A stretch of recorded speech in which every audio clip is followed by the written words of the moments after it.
بسم الله الرحمن الرحيم والفجر وليال عشر والشفع والوتر والليل إذا يسر هل في ذلك قسم لذي حجر ألم تر كيف فعل ربك بعاد إرم ذات العماد التي لم يخلق مثلها في البلاد وثمود الذين جابوا الصخر بالواد وفرعون ذي الأوتاد الذين طغوا في البلاد فأكثروا فيها الفساد فصب عليهم ربك سوط عذاب إن ربك لبالمرصاد فأما الإنسان إذا ما ابتلاه ربه فأكرمه ونعمه فيقول ربي أكرمن وأما إذا ما ابتلاه فقدر عليه رزقه فيقول ربي أهانن كلا بل لا تكرمون اليتيم ولا تحاضون على طعام المسكين وتأكلون التراث أكلا لما وتحبون المال حبا جما كلا إذا دكت الأرض دكا دكا وجاء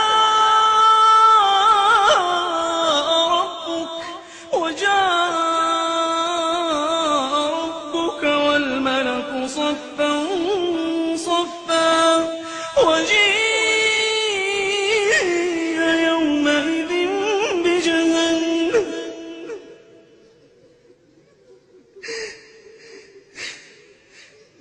كلا إذا دكت الأرض دكا دكا وجاء ربك والملك صفا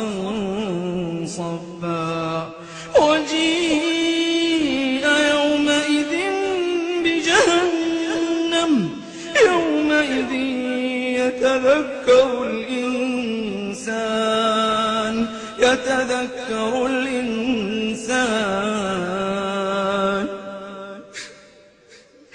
يومئذ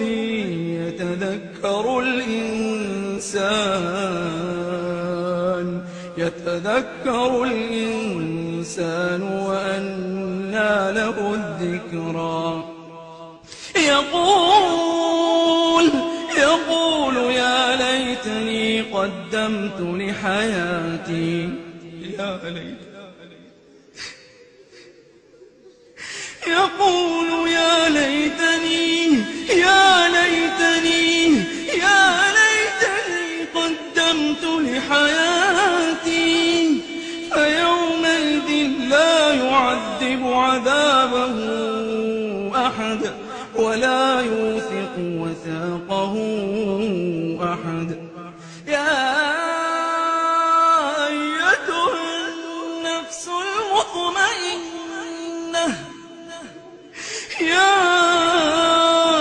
أيتها النفس المطمئنة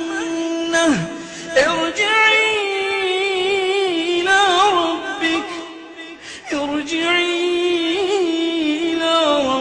راضية مرضية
فادخلي في عبادي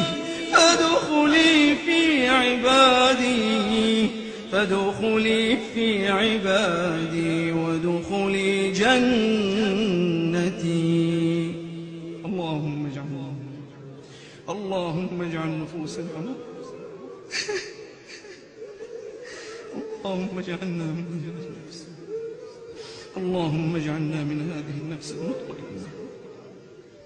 اللهم اجعل نفوسنا برحمتك يا رحمن.